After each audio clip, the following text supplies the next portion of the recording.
Gotcha. All right. I know you guys can hear me. So hello, everybody. Welcome to our Lunch and Learn Assessing and Diagnosis of ADHD in the World of COVID. My name is Olga Marable. I am the Regional Director of Outreach for Fusion Academy, supporting our Maryland, DC, Virginia campuses. For those of you who are not familiar with Fusion, we are a revolutionary private middle and high school serving 6th through 12th grade, where positive relationships unlock academic potential. All courses are one-on-one, one student and one teacher per classroom. This allows teachers to customize curriculum and teaching for each student's individual strengths, interests, and learning style. Our supportive campus environment is a unique space that includes a state-of-the-art recording studio, mixed media arts studio, and a homework cafe where students complete all homework before going home.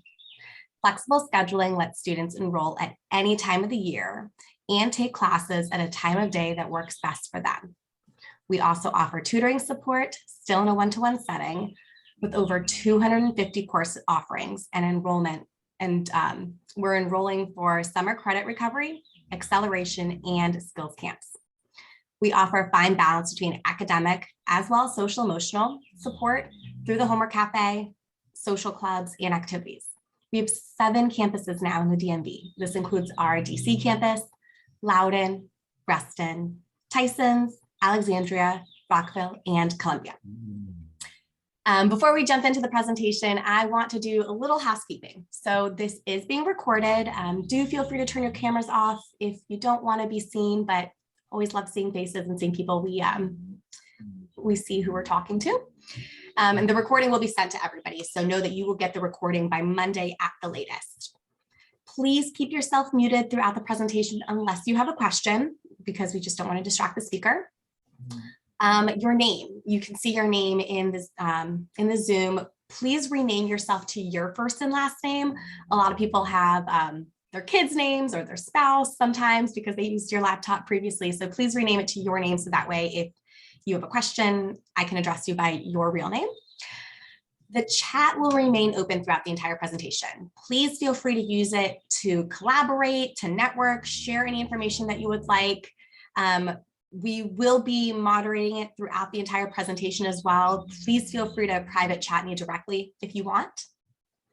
For questions, Dr. McGhee will be answering questions throughout the presentation. So feel free to throw them in the chat and I can just let her know that there's a question in the chat and we will answer them and address them. We will also have a Q&A at the end if you want to hold your questions till then. We do ask that you just keep your questions appropriate and not too personal, since this is going to go into the entire world of YouTube afterwards. And like I said, everything will be shared at the end, so you'll get the recording as well as the PowerPoint. So I want to do a really quick icebreaker to see who's here. If you guys can utilize the chat, put in your name. If you're with a company and your title, if you want to include that, your contact information. And I always try to do something a little fun question for icebreaker. This month, I want to do something you can't live without that others might not know about. So I'm going to throw mine in the chat for y'all so you can see it. Here's the chat. So my thing I can't live without is my Roomba vacuum and my Bravo wet jet. So these are like robots that clean my house. So I'll work and they're literally cleaning and mopping my floor while I'm working. And then I go downstairs and I'm like, my house is clean. This is amazing. So if you don't have one, you might want to look into it. If you have one, you know what I'm saying. You totally get it. Linda, popcorn. I didn't know you were a popcorn person. That's pretty cool. Hi, Victoria. Welcome. Can't live without my rabbit. He's the cutest. Oh, nice. Hi, Kristen. I wish there was a way to throw a picture of a picture. Is there, Victoria? If there's a way to throw a picture in the chat, kind of would like a picture of the rabbit. John and Susan, our dogs. Yes. Kristen, chocolate caramels. I like that. KitchenAid mixer. I like that one. That's a really good one. Do you use it? And do you use it often? Because I feel like I have one. I don't use it often. A lot. Do you? Good for you. Linda, you make cakes too. I know that. That's what I put in the chat. Me too, Joanne. Oh my gosh. I love these that are coming in. I'm sorry if I miss any of them. Oh my gosh. A foot massage. Can't live without my foot massage spot. That's amazing. I might have to look into that actually. See, these are good ideas. Things that people can't live without. We realize, oh my gosh, I need one. How have I lived without it? Can't live without Trader Joe's. Alexandra. It's a good one. True wireless headphones. Monique, I love how you say yes, TJ. See, I think start thinking TJ Maxx. Oh, my cat. I like that. Oh, thanks for sharing these, you guys. Keep throwing them in there. Baby stroller for walks every day. Oh, that's genius. Who said that? Emily, agreed. Thanks for throwing these in there. Just keep putting them in. Really like sharing it. I love that you guys get to connect with one another too in just a little unique way, because I know that we call it all use a little bit of connection. But I am going to pass it over. Today's speaker is Dr. Linda Fleming McGhee. She's a licensed clinical psychologist. I know you're not here to listen to me talk, so without further ado, I'm going to pass it over to you, Dr. McGhee. Hi, everyone. I am so glad to be here today. I'm always willing to talk. I love to talk about children. And I want to thank Olga for inviting me and making this happen. And a couple of things I just want to share with you all before we did this. I deliberately had Olga not read my bio because that's just boring. And you can get that online. And number two, I'll tell you a little bit about myself is that I am a clinical psychologist in Chevy Chase, Maryland. But I'm doing about half of my time with other things. And so these other things include writing and speaking about cultural competency, unconscious bias. I just wrote a chapter in a book that's going to come out next year on bipolar disorder, talking about cultural competencies in diverse populations. I'm also a founder of the Multicultural Assessment Community. And our conference is held every year. We're going to have our second annual conference this year in October. Fusion was one of the first adopters and sponsors of that conference. And I hope to see you all in October. You'll be getting more information. And you can just use the contact information that I had. You can look at the MAC community online if you want other information. So, without any further ado on all of that promo of Fusion, MAC conference, I'd like to get to the main point, which is how does ADHD look different than it looked before we all went home in March of 2020, right? What do our children look like? How does that ADHD combine with trauma to make our diagnosis even more difficult? How, even before COVID, making an ADHD diagnosis is not usually either or, it can be an either and, it could be ruling out things, but just to make sure that we're still focused on differential diagnosis is necessary, additive diagnosis is necessary, how our assessment has changed. Have we changed the way that we do our assessments? I personally have not. I have still done, I've done in-person assessments the whole time. There are some forms that I might do online with the child online with me, but that has only been in emergency cases. But others of you have switched to telehealth practices. And I will say that with ADHD, that is possible. There are some things where it is a little bit harder, but because of what the science tells us about what's reliable and what isn't, you can do your telehealth assessments, I think, somewhat more successfully with ADHD. Although I will say that there's nothing like being in a room with a child and observing them. I get as much data from the observation of the child and how they interact in the assessment process as I do the data itself. And then some of the treatment challenges that have been in place due to COVID. So I can't talk to you about ADHD without talking to you about the whole picture, right? So we're looking at how do we assess for ADHD, but we also have to look at what do we rule out, right? What do we add other diagnoses, because we know that ADHD is highly heritable. And then finally, the impact of COVID generally on functioning in terms of people reporting these long haul symptoms of cognitive brain fog and the like. So I wanted to just reiterate that I'm presuming that most of you are practitioners, but I also try to not put this talk over the heads of parents. So if anyone has a question, please feel free to put your questions in the chat, and Olga will monitor that chat. I'm not going to monitor the chat, but she will monitor it and interrupt me at any time. I actually prefer getting them within the context of our talk. So what has happened to our children since COVID began? We know that now between 12 and 14 million kids have tested positive for the COVID virus. We also know that that is less than the population at large, but it represents about 20% of the cumulative cases, 18.9%.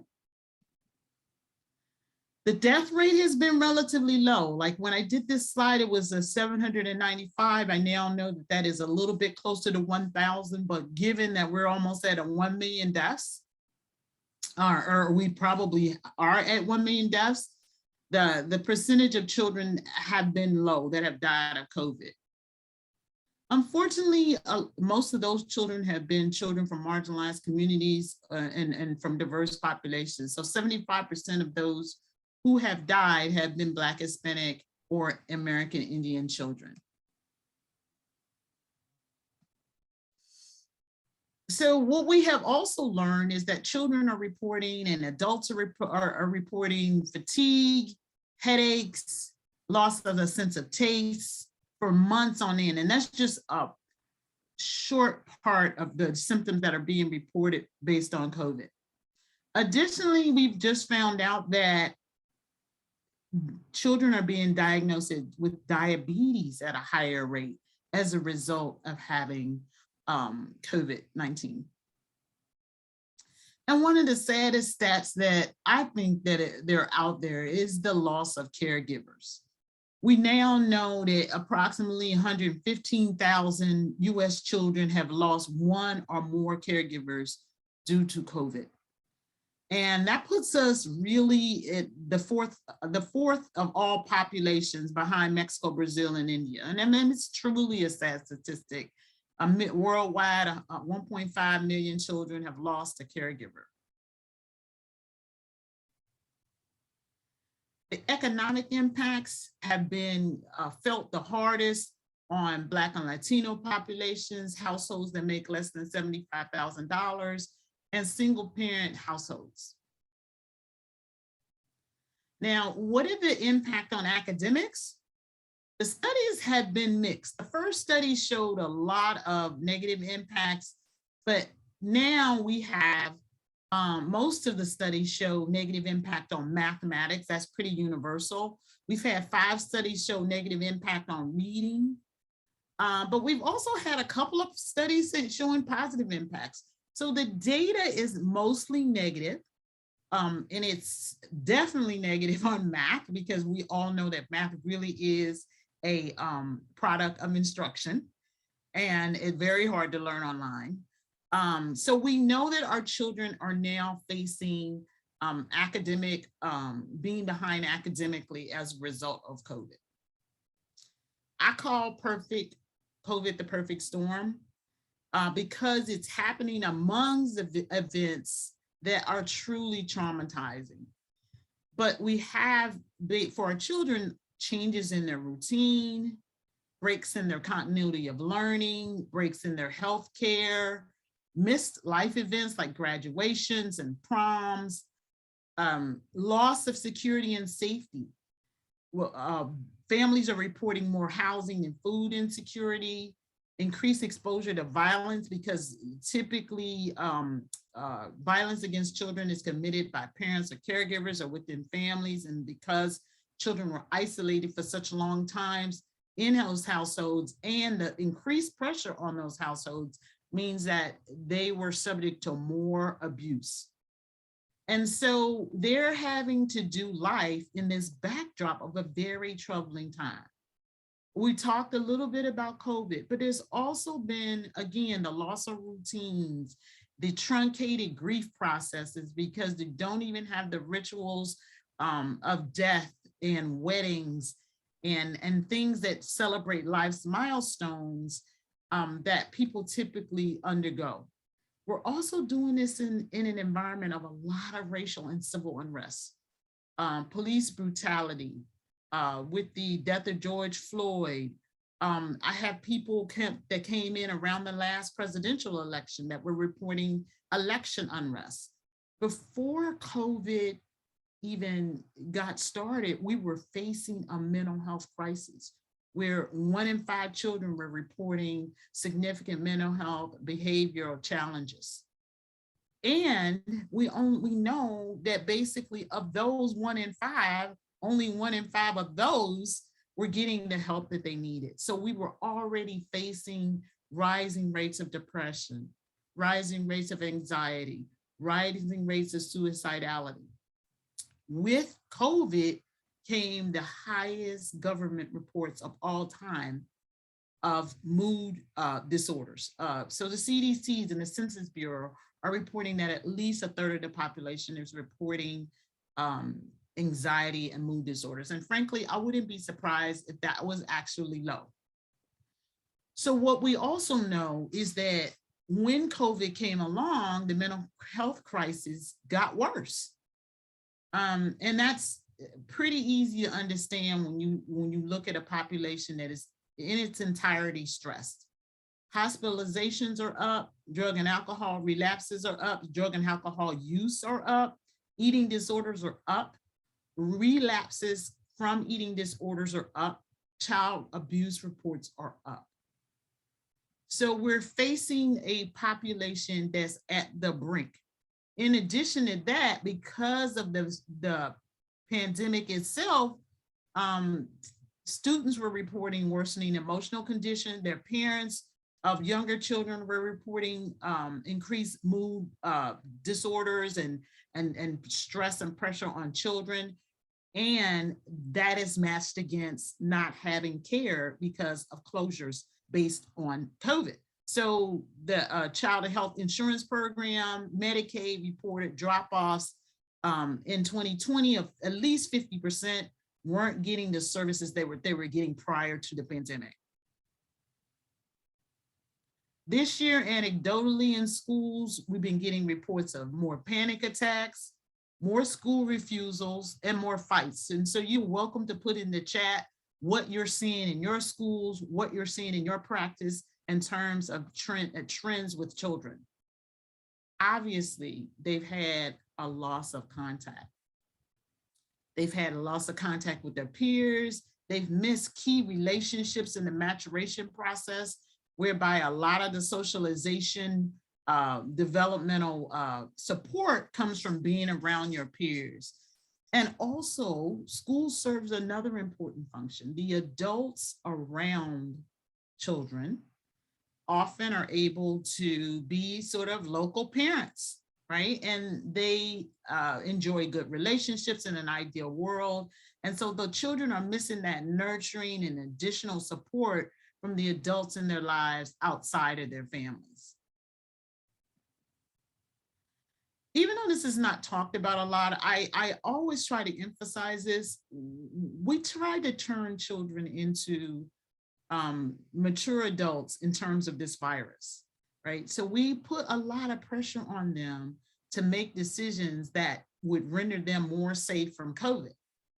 But when we did that, we failed to incorporate the fact that they may not developmentally have been at that stage. I mean, many young children, they just want to go and they want to play with their friends and they want to be social. And so the lure of that is developmentally appropriate. So asking them to protect family members is on the surface is a fine and a great thing to do, and many kids were able to do it. but oftentimes we ask them to do things that were beyond their developmental capacity. And so this also put stress and pressure on them when they couldn't live up to that. A quarter of the parents report that their own mental health has declined, and they report worsening mental health of their children. So that is basically what we've seen in terms of COVID and its impact societally. Obviously, it's had an impact on our assessment process generally, but that is in a larger backdrop of trauma and assessment generally, even prior to COVID. And so I want to make sure that I talk a little bit about that, because we've always had this age-old dilemma. You get a referral. It's mother, it's school teacher, it's counselor, it's aunt. And they're saying to me, well, John is misbehaving in class, or John is not listening to his teachers. John seems distracted. So the referral question is usually centered around the behavior, right? And that's basically what's sticking out of the surface of the water. It's the tip of the iceberg. But below the surface, there are many, many causes that obviously contribute to what is really happening with the child. So the question is, what is he doing versus what is being done to him? And what are the circumstances by which he's existing right now? So when we look at behaviors and we focus exclusively on behaviors, we miss a lot. And one of the things we miss when we're assessing children, other than getting our ADHD diagnoses correct, is that we're missing their gifts. We're missing what they bring to the table.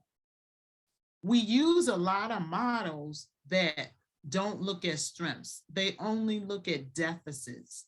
And they use that language, right? They use the deficit model, profound weaknesses, but we don't balance that off with the strengths. What gifts does that child bring to the table? And I really want to emphasize the fact that I use that in my reports as a basis for the recommendations. What are the child's strengths? You can talk about the challenges, but you can utilize the strengths in order to problem solve. We also rarely ask questions about trauma. Even though many of us have had trauma related trainings, we talk about it in the news, we talk about it pretty regularly in the vernacular right now, but we rarely incorporate it into our assessment thinking. We rarely incorporate it in terms of our reports. Ignoring trauma often makes us miss diagnoses.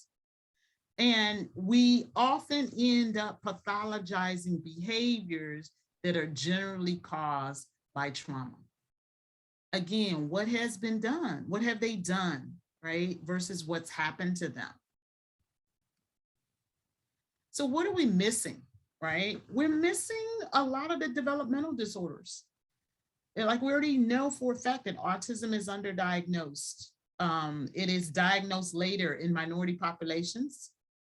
We're missing mood disorders because we're looking at the fact that the child's not paying attention, but we're not looking at the fact that he might not be paying attention because he's depressed because his mother has been diagnosed with stage 4 breast cancer, right? We're also missing suicidality. And that has come to the fore in great measure over the last few years, is that we are at the realization as professionals and as a public that we are not very good at predicting suicidality. And that is extremely costly in terms of the young members of our society. So what else are we missing? What are we overdiagnosing? We might be missing when we look at just dysregulation generally, the child's behavior is dysregulated. We might call it ODD, but we might be missing oppositional defiant disorder. If I use an initial you don't know, please put it in the chat. But we also might be looking at behavior that's externalized, right? And we call it oppositional defiant disorder or conduct disorder, but we might actually be missing mood disorders. We might be missing ADHD, right? When we look at a child who might be associative, that's a form of a defense and a disorder that goes with significant traumas. And so we might be missing the fact that developmentally the child has undergone trauma at a stage of development, and we might be missing that. What else we might be missing is that we might be missing learning disorders. So in the chat, it says that we might DMDD diagnoses are very overdiagnosed right now and more representative of family systems. And I agree with you as someone who's treated children and teenagers and young adults over a long period of time, that when we are looking at the child who's often the presented patient, we're missing family system issues. So we have another dilemma when we look at trauma, because in terms of our own diagnostic models and the way that we treat trauma,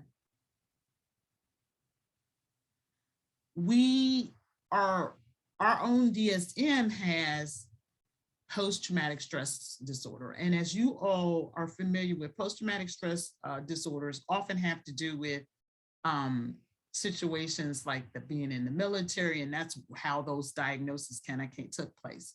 So you experienced something traumatic as a result of your military service. It was something that you directly participated in and that you directly witnessed. And that's the sort of the genesis of post-traumatic stress that's in the diagnostic manual. But there are other kinds of traumas that you might undergo that are not clearly represented in the diagnostic manuals. And those have to do with traumas that are incident with your childhood and with your development, like severe neglect, abuse. And we also have trauma based on race, which is the trauma of witnessing and experiencing racial abuse, oppression, discrimination. And so those all are not encapsulated in the DSM, the statistical manual, which diagnoses disorders. So I say all of that to say, just to give you an example, racial trauma and some developmental trauma disorders are not incorporated because the DSM requires that you directly witness the event. And so you can put it in the chat. So let me just ask you all a question. How many of you saw the murder of George Floyd on television and were traumatized by that, right? You can put it in the chat, but you weren't there and you didn't directly experience it and it didn't happen to you. And so those are some of the things that aren't encapsulated in the DSM.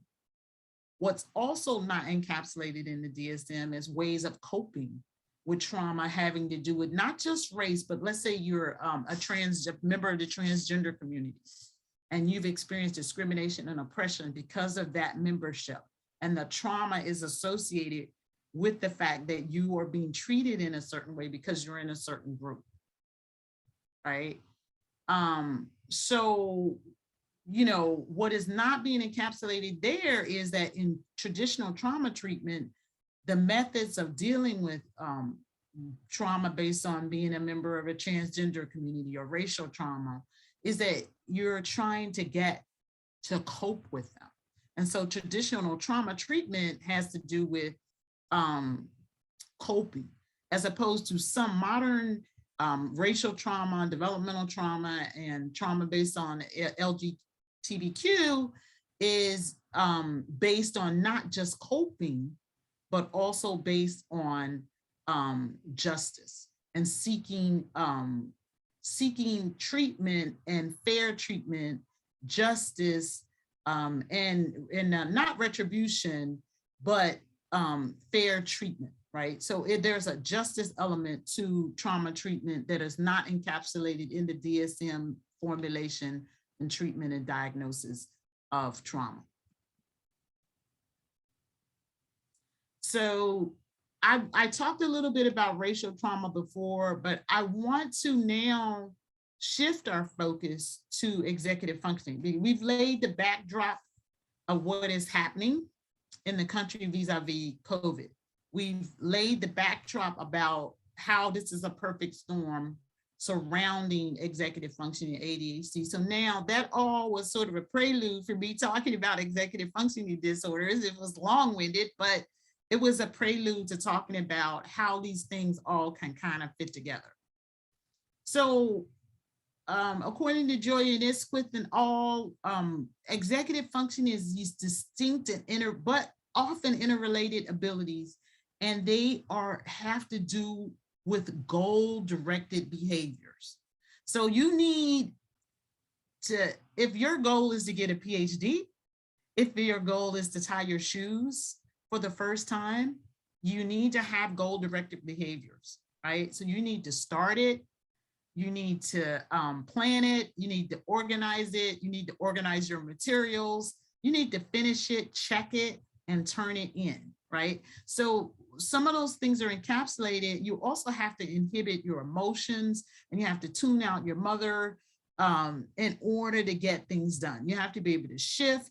So these all incorporate inhibiting, shifting, regulating emotions, initiating, planning, organizing, while holding all of those goals in your working memory. So that is the sort of global definition of executive functioning. I heard it best by saying your brain is the boss and executive functioning is the boss of your brain, right? That is the best definition I've ever heard. And again, these sort of executive functionings, which means the organization of your brain that allows you to move through tasks and goal-directed behavior, have to do with your thinking, your emotions, and your behaviors, right? So how do you think about your task? How do you check over your task? How do you those are all cognitions. How do you control your emotions? How do you shift when you're feeling emotional to get your work done? And behaviors, how do you sit in your chair and get started, right? How do you get to sentence one? So these three cognitive processes and emotional processes have to do with the central supervisory system that is executive function. So ADHD is a subset of that. And it is diagnosis around these certain deficits of certain executive functioning, like your inhibitory control, meaning that you can not be, that you're impulsive, and your working memory. Can I keep task 1, 2, 3 in my head in order to get things done? Now, a key element of the official ADHD diagnosis is that they can't be these things, these symptoms that you're looking at as parents and as clinicians, they can't be better explained by other conditions, right? So if you have some symptoms that might overlap, like the person is anxious, and they might look like they're inattentive, they might look impulsive, but they are predominantly and mainly anxious, then anxiety diagnosis might better explain it. So I'm just going to take a peek at what's in the chat right now.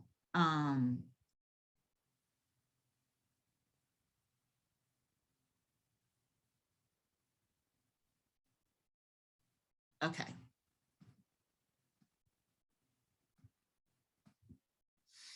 So again, ADHD is a neurodevelopmental disorder. It presents with inattention, hyperactivity, and or impulsivity.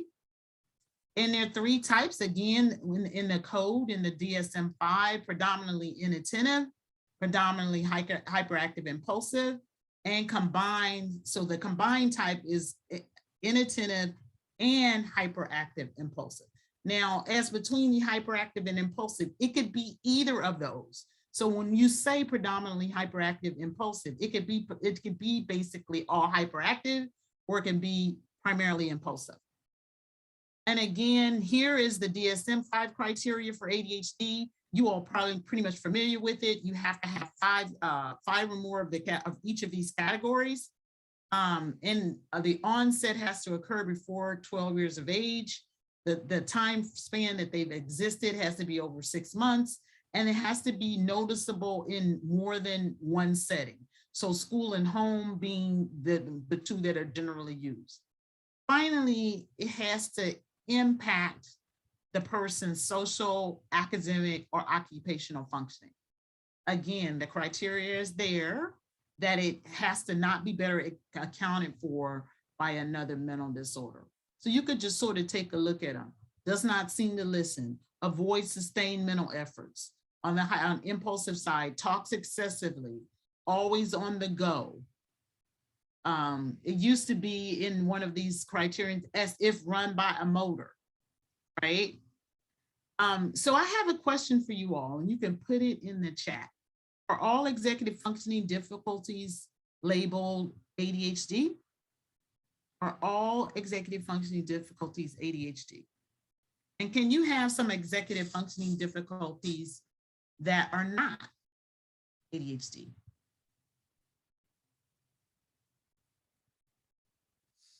This is a chart put together by Chad to emphasize that it's not just not able to focus on your schoolwork. It has to do with how, when you look at this adolescent phase, it has to do with a child's self-esteem. It has to do with their family relationships, their social skills, their dating, peer relationships, and their life management skills. It's not just the classroom skills that are involved. You have to be able to time manage. You have to be organized. You have to, you need those skills in order to self-advocate appropriately. And, it has to do with things such as prosaic as learning to drive, right?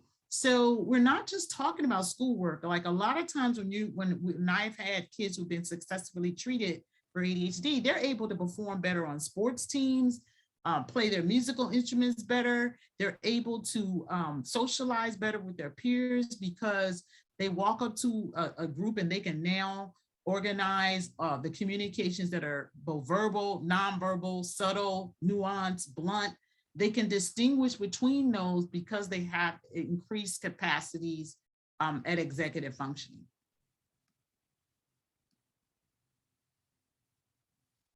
Yeah. Thank you, Renda. Renda says they're for sure, and they're not always the same. And I love that because there have been times where I have seen kids who are just really time challenged, right? They cannot estimate time, they cannot complete tasks on time, but they may not fit the categorization of ADHD because there's not an official executive functioning disorder in the DSM-5. A lot of clinicians try to put the child into that category so that they could get services and treatment. But there are a lot of people that don't meet ADHD criterion that have executive functioning disorders or executive functioning difficulties, I should say. So why does ADHD matter? I get from parents all the time, is it even a real diagnosis? And I'm like, oh, it's definitely real. And this is what ADHD and how ADHD is implicated in risky behaviors. You're 1.77 times more likely to have a license suspended. Your speeding tickets, more than 5 speeding tickets.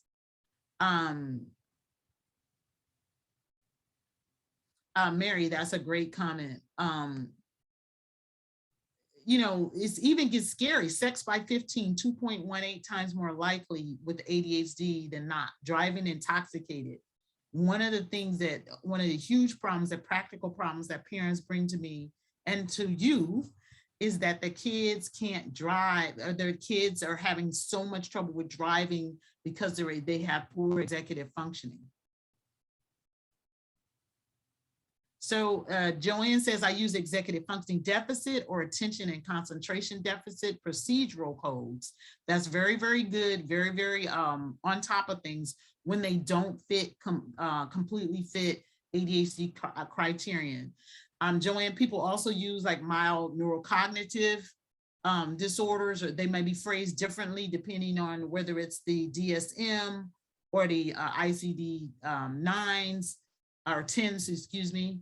But you can see how untreated ADHD can have a significant impact on the trajectory of your life that can last into the 30s. You see where people aren't using birth control, no birth controls in their 30s. People with ADHD are 1.4, just under 1.4 times more likely to not use birth control in their 30s. What we also know is that in adults, ADHD is about 5% worldwide. It's between like 5.9 and 7.2% prevalence with children 18 or under. In America, that means approximately 6.1 million children have been diagnosed. Boys are diagnosed at a pretty high, almost double higher rate with ADHD than girls. Now, why do you think that is, right? Put in the chat. Why do you think because they actually have ADHD more? Or do you think that girls are less likely to be diagnosed for reasons such as how they present, right? How ADHD is presented between girls and boys. So I'd love to see you all have a little bit of a chat about that.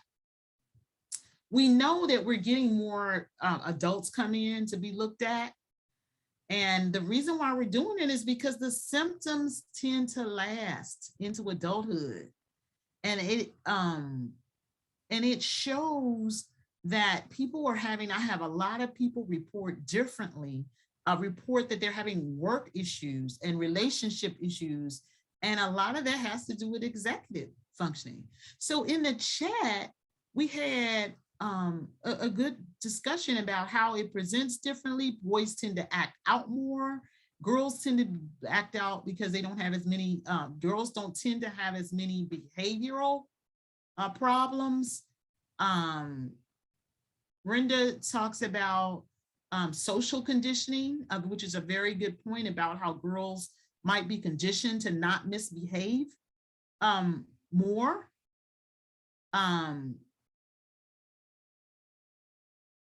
Yes. Girls have more of the attention deficit. That's also very interesting. Social, so you all have some good theories around why girls are diagnosed at a lower rate. So we don't know exactly what causes it. We've done some tests, and these are some of the things that have popped out, and I can tell you experientially what I've seen.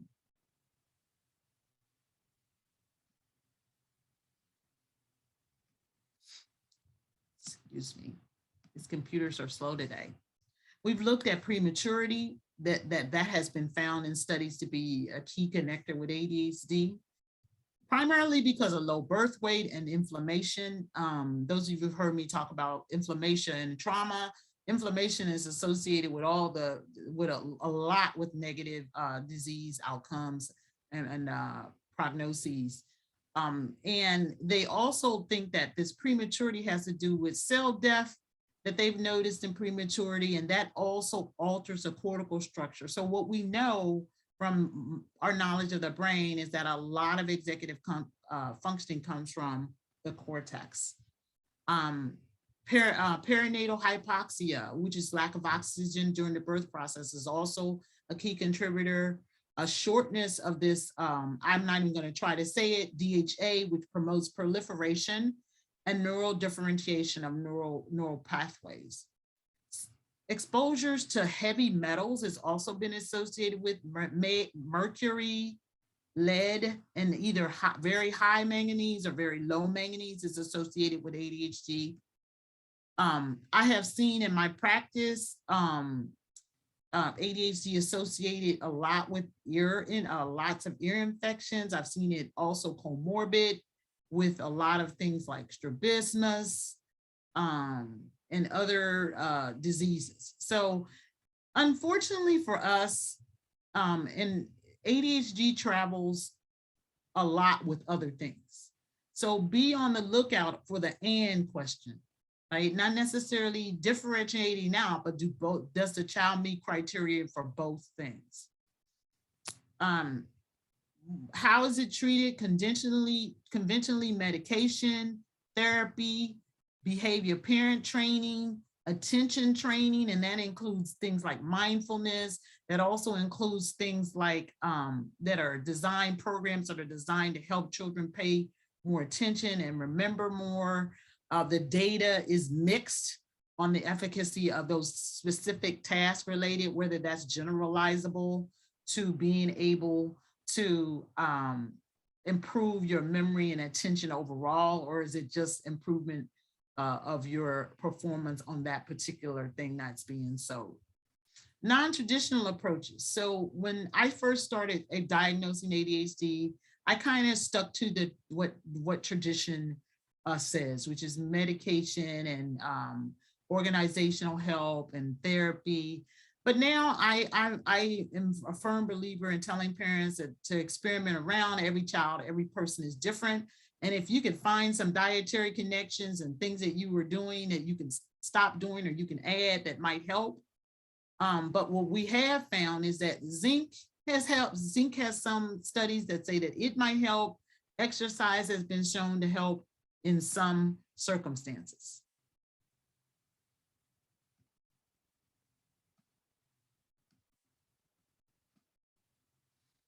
So let's talk a little bit about COVID and lasting impacts.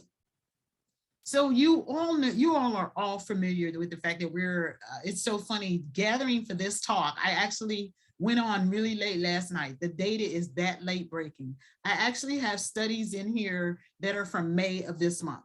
So if you could imagine like having a presentation where you're constantly updating, but what we know up to this point is that the preliminary data is mixed. Like we know that people are experiencing these long haul COVID impacts, but what impact they have on cognitive functioning and what impact they might have in terms of attention and meeting criteria for ADHD is up in the air. One study that I looked at, it found that there were no real significant neurologically based cognitive deficits that were being able to be traced to COVID 6 months later.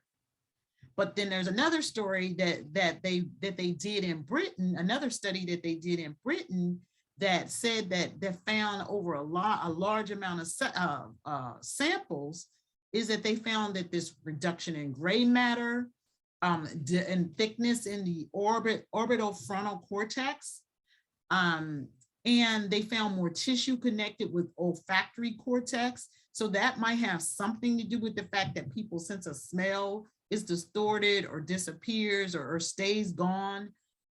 They also noted that a greater reduction in the entire size of the brain. And they noted significant great cognitive decline that lasted several months. So we have a lot to learn about the symptoms that people are reporting. They're reporting these cognitive impairments. They're reporting memory losses, disturbed sleep. I have a really good friend who's never had anxiety and has significant anxiety right now after having a hospitalizable bout of COVID-19. So the trick is that these symptoms start to mirror and look a little bit like ADHD, right? And so we are going to have to figure out like how to look at them. So one of the things this was a chart that comes out of a Chinese study about what parents reporting. So the gold and the burgundy are either things were a little bit worse or very much worse.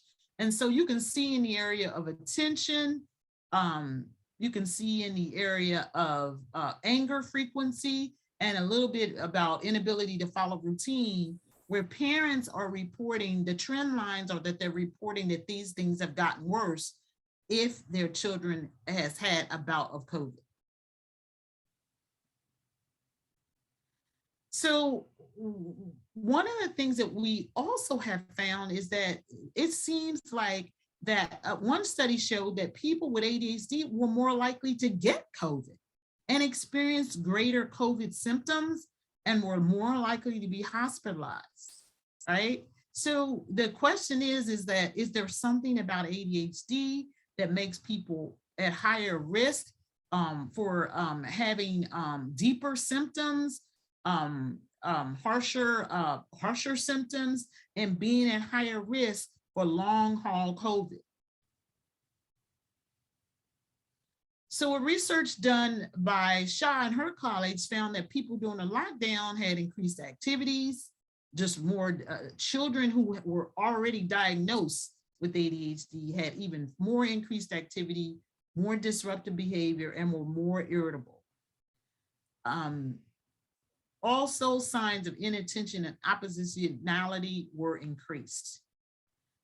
Also, there was found to be in a higher level of mental health concerns generally, that they had difficulty adhering to preventative measures for both COVID and ADHD, that they experienced, particularly those in young adulthoods, less economic success during the pandemic, and that there were negative impacts on behavior, emotional, and perceptual skills.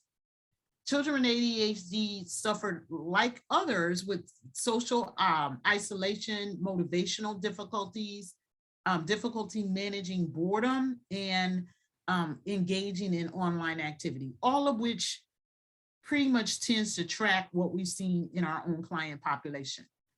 So children overall, the children reported increased symptom severity of the ADHD, that they were at a higher risk of a major depressive bout, and unfortunately experienced a higher rate of school dropout during COVID. So the overall impacts mean that many children had a harder time coming back to school. Even when they got back into the regular classrooms, they found they had a longer period of time to adjust and adapt, and are still experiencing difficulties requiring a higher level of support than even what they got before. And so the last 2 points have to do with the fact that digital media, because they were not in school, there was a report of increased use of social media and digital media, and that also made it harder to get kids to replug back in, and that that digital media use also impact behavioral concerns, executive functioning difficulties, and even family struggles, as people tended to try to get kids to come back from their digital media use. Like with the rest of us, that all makes sense, especially given the fact that, you're already on social media, you're already on digital media, and then you have to attend 6 hours of class. So think about that. When was the last time before COVID any of us stayed online watching a screen or a professor for 6 hours?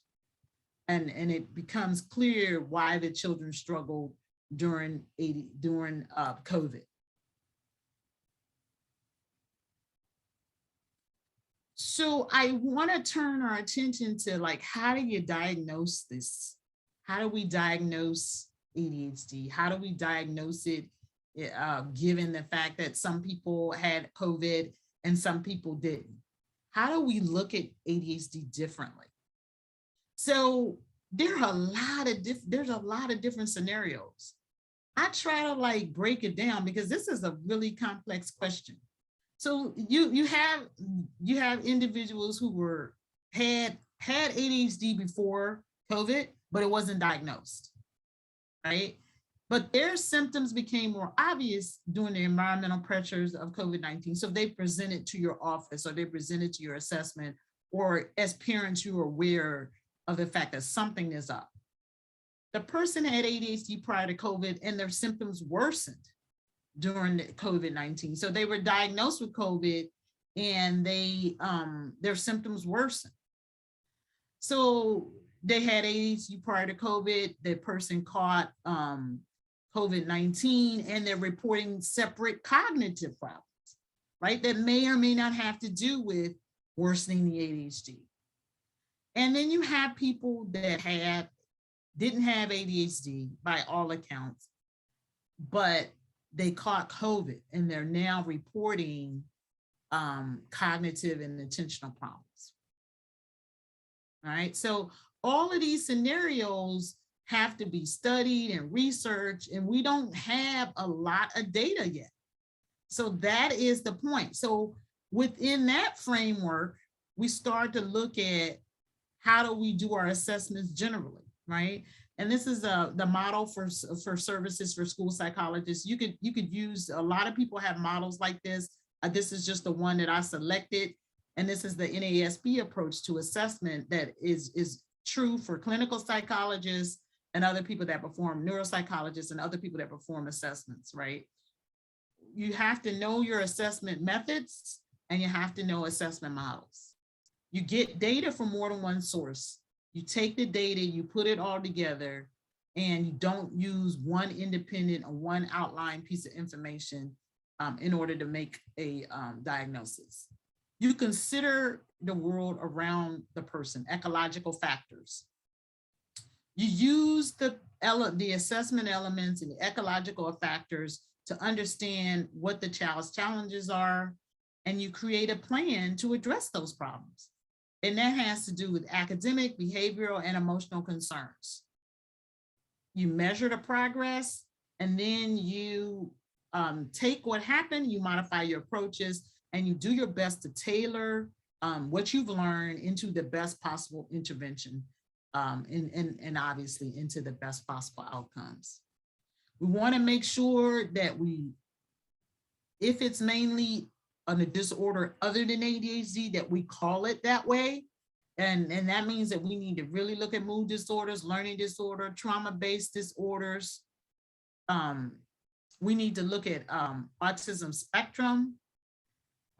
We need to look at everything that might impact the child. And so because of COVID, though, our observations have been impacted. So the way that we test people has been impacted.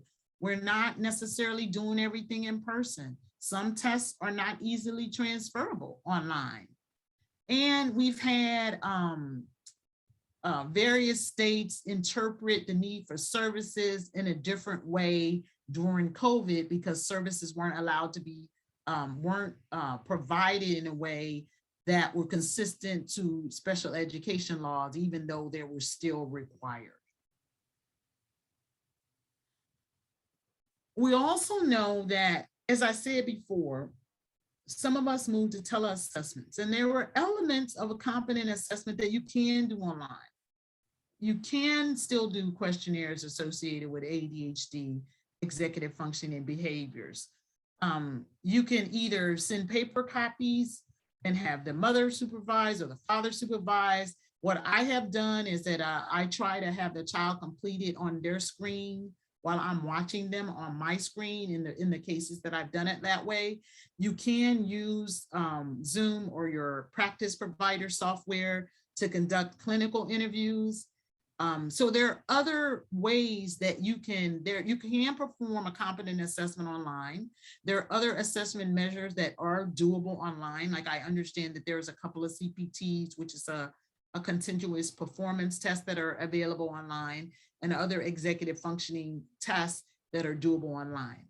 Likewise, in the differential diagnosis, personality assessments can often be performed online, like the personality assessment inventory and the Milan adolescent clinical inventory. Those things can be done online. But we found that even though we're doing things online, the differences that we're observing in our school process, for those of you who advocate for kids in school, is that the data is saying that kids are not getting their services. Even, because it's really hard to get speech therapy online. It's really hard to get organizational functioning online when you're a person that has a problem focusing on a screen. The data says that boys are getting more services than girls. And so we have to be aware of the fact that even though we're in person now, There's still some disparities in accessing SPED services and also catching up. Some jurisdictions are providing compensatory services to make up for the fact that kids didn't get services, and some are not. So, as I've said a couple of times here, it can be ADHD and another disorder. All the studies show that there is between a 60 and even 100% comorbidity rate with ADHD. So the likelihood that the child that you're diagnosing has ADHD and autism spectrum, ADHD and a learning disorder, ADHD and a mood disorder are particularly high. So you have to be aware of the fact that you might be looking at an and not an or. And particularly with things like impulsivity and hyperactivity, they could be confused with hypomania and mania that are listed in the bipolar disorders, and you also might confuse impulsivity and hyperactivity with symptoms of anxiety. So we just have to be aware of the fact, and we need to do a really good job of teasing out what is going on in order to make to correctly identify the comorbidities. And here again is a list of comorbidities with ADHD. So, like if you have ADHD, you have 59% comorbidity with autism spectrum. And you see the learning disorder studies are all over the place, but this is the number one thing that I usually see in conjunction with ADHD is a learning disorder, because I'm an educational tester. Tics disorders, depression disorders, bipolar, anxiety, conduct, and oppositional defiant disorders are also comorbid with ADHD. And here you can see how a trauma diagnosis might overlap, because they're both having to do with difficulty concentrating. The kid might be easily distractible, disorganized, hyperactive, restless, and difficulty in sleeping. But when you look at the outliers, it sort of gives you more information that helps you to distinguish between the two. And again, this is a part of assessment that is science, but it's also being a really good detective and a little bit of art combined in with it. So you might have a child that is refusing school or is not refusing tasks. Well, maybe something happened to them in school. So they might be avoiding the reminders of the trauma, right? So when we get more information about what's going on, task avoidance looks different in the ADHD than it does the trauma, even though they appear to look the same. Again, you guys will get this chart and you will have it. So Namita asked me about treating traumas with meds. I think that depends, because all traumas are not a diagnosable disorder. But when the level of trauma rises to the point of severe anxiety or severe depression, and even like, God forbid, personality disorders, all of those can, or even splitting that might occur with schizotypal, all of those are treatable with meds. So I don't think that that's a yes or no question. I think it depends. So these symptoms are really hard to distinguish, which is one of the reasons why I wanted to speak with you all today, because don't you think that after 2.25 years of a pandemic in a backdrop of civil unrest, that most people are presenting as inattentive, as having a little bit of brain fog, of having difficulties organizing? So how do we distinguish between neurotypical people and the fact that all of us are stressed and people that we're trying to diagnose? So this is sort of where the rubber meets the road, right? How do you tell the difference? Mary Alice is telling her that someday she can't remember anything. I am having the same difficulty, and the thing is now is I'm just confessing it more, because I don't think we're helping our clients by acting like we have everything under control 2 years and a quarter into a pandemic. One thing is that you really, really need a very good neurodevelopmental history. What do I mean when I say that? Right? What do I mean when I say that? Well, one, I mean, because ADHD requires symptoms appearance before 12, we need to know whether the symptoms appeared. We need to know a lot about the birth process, childhood ailments, any delays in development. So we need a really thorough neurodevelopmental history. And we need to get the best reporter of that neurodevelopment history that we can. Because sometimes you might have a child in front of you and they're not going to be the reporters. And we might make a presumption that the mother might be, but it might be the dad, or it might be even the older sibling. I have a sibling in my home who performed a lot of the child rearing tasks, or was a mentor to me my whole childhood life. And so she probably would have been as good of a reporter as my mother of a neurodevelopmental history. Family history is also important. And there are a couple of reasons why. One, ADHD is highly heritable. It is probably, with bipolar disorder, the most heritable of mental disorders that they are. Right. So if dad has a history of ADHD-like symptoms, then you need to know that. If mom does, if uncles did, and you might have to tease it out of the system, because not all people that have the ADHD are diagnosed. In fact, depending on your age, a lot of people in family histories may not be diagnosed. So if you ask them the question in your clinical interview, anybody in your family been diagnosed with an attentional disorder or developmental disorder, the answer will likely be no. So you have to tease out, okay, I always ask, does anybody in your family have problems with school, right? Anybody have any other issues that that pop up to your head? And then then it comes, well, my Uncle Ralph repeated 9th grade 3 times, or I have a cousin who stayed in his room for 2 years, or things like that that cover the undiagnosed history. Finally, context. How's the person being referred to you? What's the context? What's going on in their lives? Are they in a household where everybody's caught COVID? Someone's died of COVID. Their system's been turned on its ear, right? Did they have symptoms prior to COVID? Are their symptoms improving? Like, I had a lot of parents call me during COVID about their children not being mid-focused, but then they say to me, well, it got better when they went back to school. Right?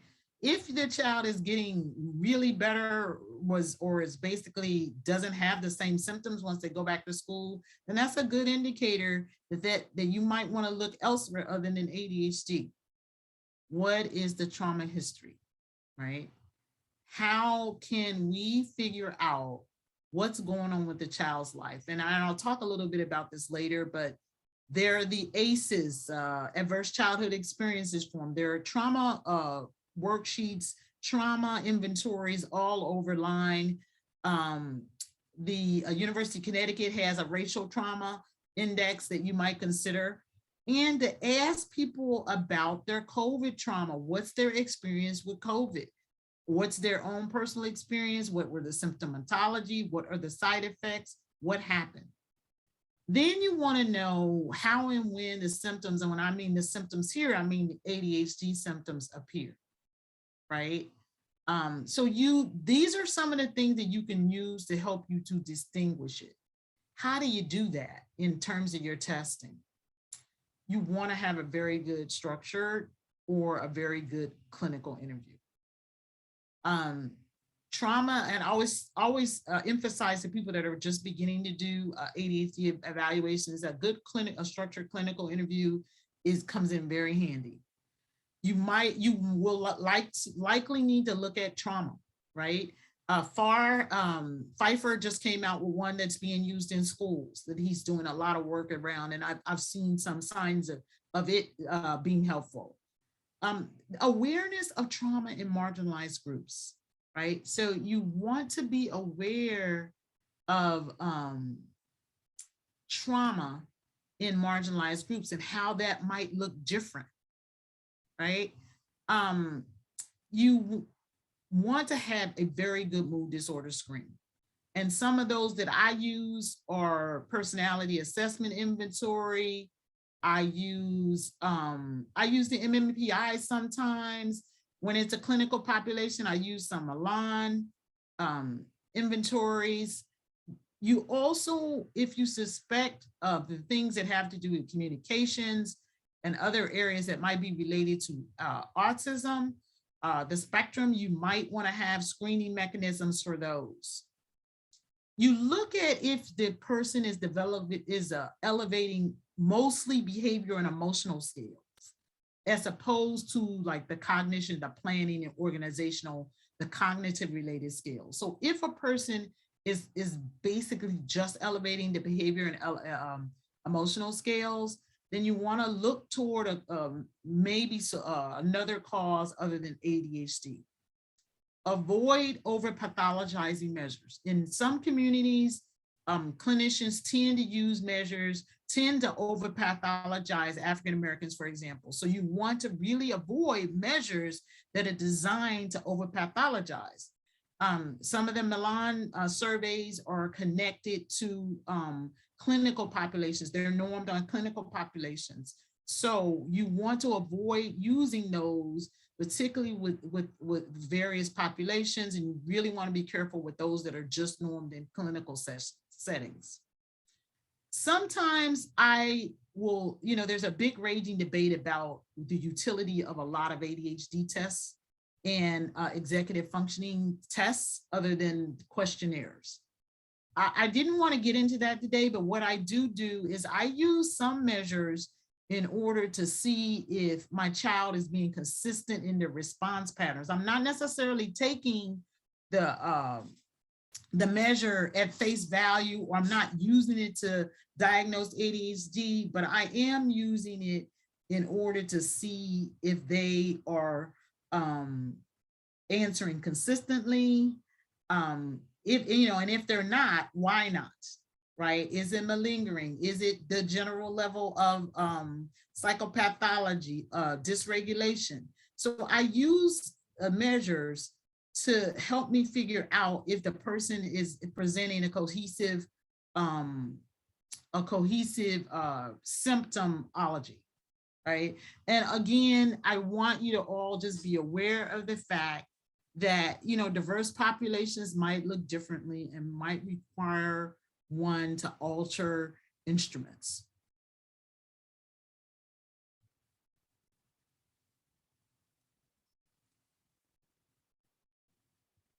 So I want to end today with a case, and I'm just going to pose this case. There's a young boy, 9, African American, presented to my office, no ADHD symptoms prior to COVID, reporting mild behavioral symptoms in class, not listening, not being part of the social group, not turning in his homework, and when the tests and quizzes were put in front of him, he was just like not even fill them out. Referral question came, ADHD, is it ADHD? This young boy was reporting brief ratings that were high for emotional and behavioral, low for cognitive organization. His Connors was moderately high for attention. The tentative school diagnosis was ADHD and oppositional defiant disorder. As a clinician, I would like for you to put in the chat, and I will mediate this. What questions would you have in order to complete your own analysis of whether or not this boy had ADHD? And you can put your questions in the chat. And what would you do next? What measure would you apply next? What questions do you have? What measures would you apply next?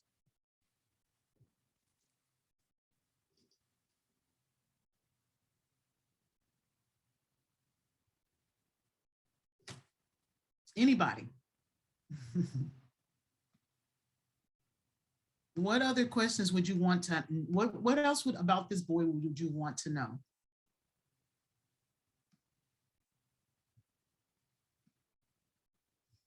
Need to know about his strengths, risk. Has there been changes in the home and school environment that would affect social emotional? Yes.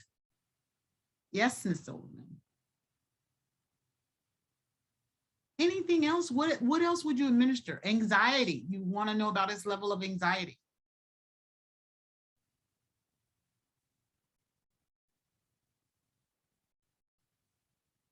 Anyone else?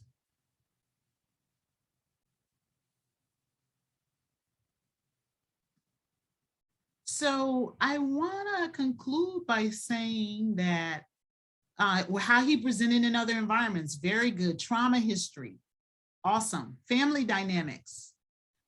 And that, Julianne, wins the prize. Changes in the family members at home. So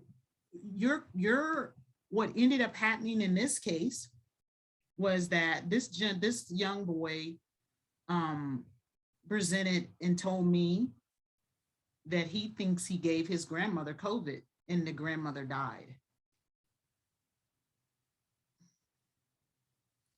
So we're looking at not ADHD, we're looking at other things. And the moral of that story is that we have to look carefully at the children who present themselves before us, right? It is heartbreaking.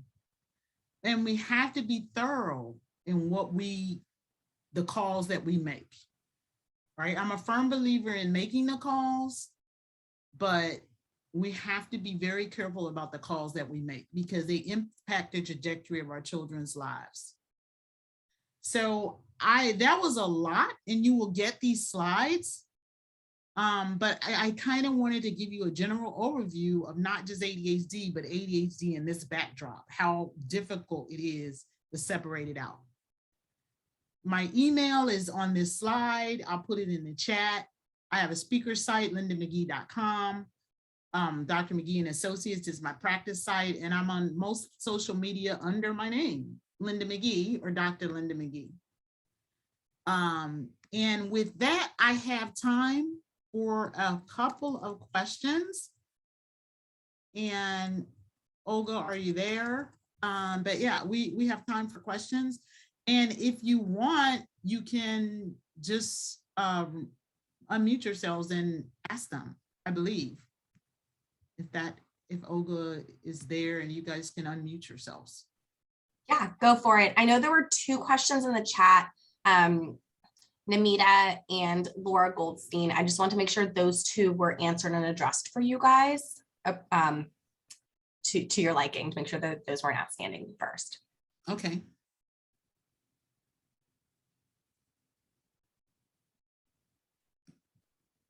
But if anybody else has any other questions, feel free to take yourselves off mute and ask it in the chat and I can read it for you. Thank you, Ms. Martin. Suzanne, I appreciate it.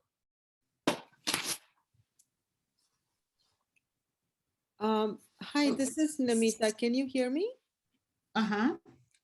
So I wanted to just reiterate my question about childhood trauma. And, can it be so deep down, can it manifest so deep down from the time of birth that it can then affect a child later on in life? You mean trauma?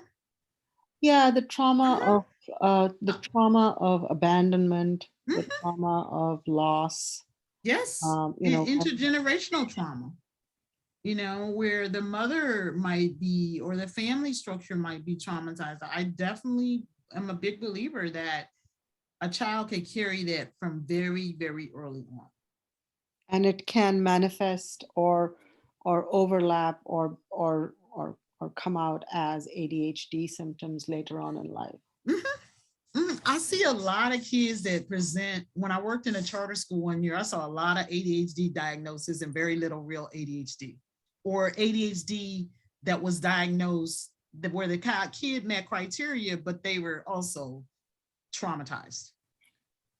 And they had anxiety and post-traumatic stress.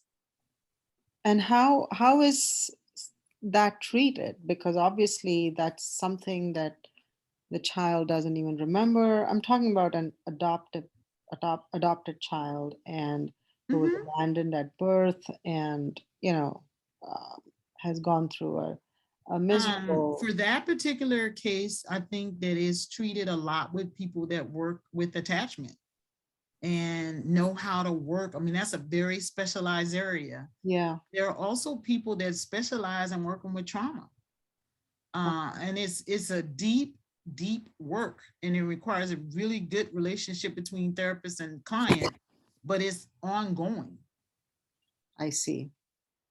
And it's not the kids that I've worked with childhood trauma. It has been an intense amount of work for a good amount of time, recognizing that doesn't happen very often. Do people have the resources to get therapy at that depth for that amount of time? True. Yeah, excellent point. So you do work with childhood trauma then? I used to, not so much anymore. Okay. All right.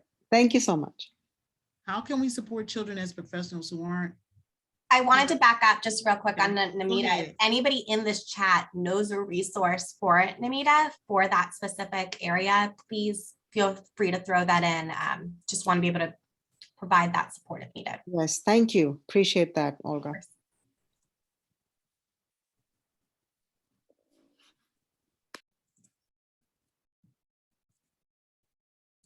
Adoptions Together, which is a adoption agency, they do workshops and are resources for people that are adopting, and they have workshops around trauma. They're also very good.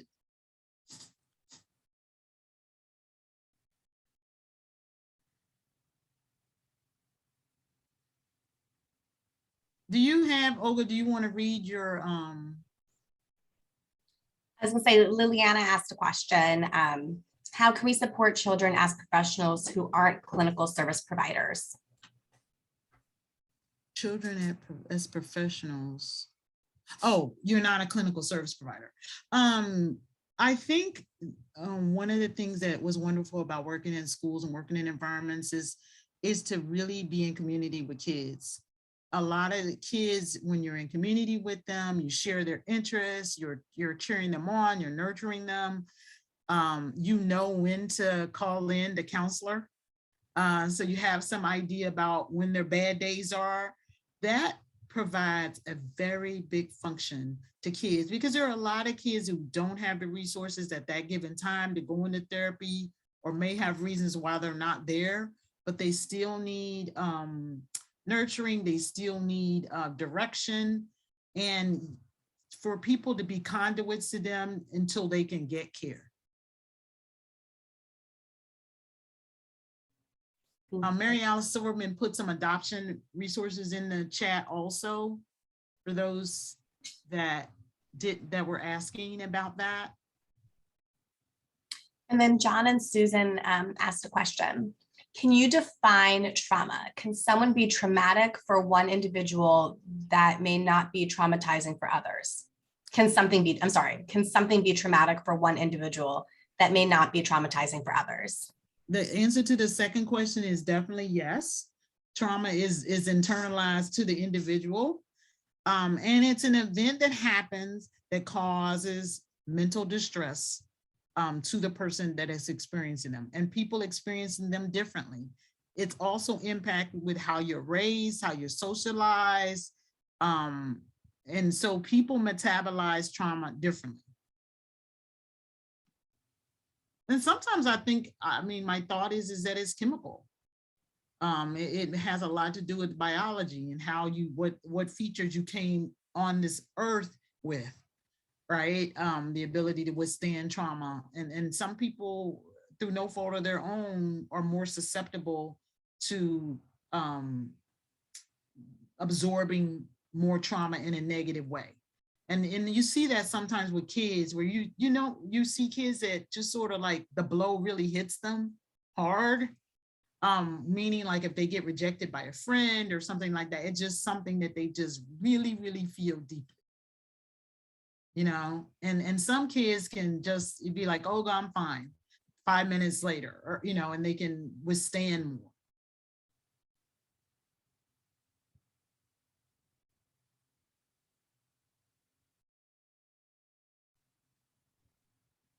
Somebody asked me about instruments earlier in the chat, and I just want to address that. It really depends on the case. Now I'm a little bit very much more tailored in my batteries, and I make an initial determination about what I'm going to use, and then I modify as while I'm testing. So if the way that they're interacting with the task makes me think that they're anxious, or I've already sort of got the ADHD under control, but I think that there may be emotional factors, then that might cause me to add another assessment or add another test. So it really does depend, and I use a wide variety. Some of them are costly and some of them are free, so it just depends.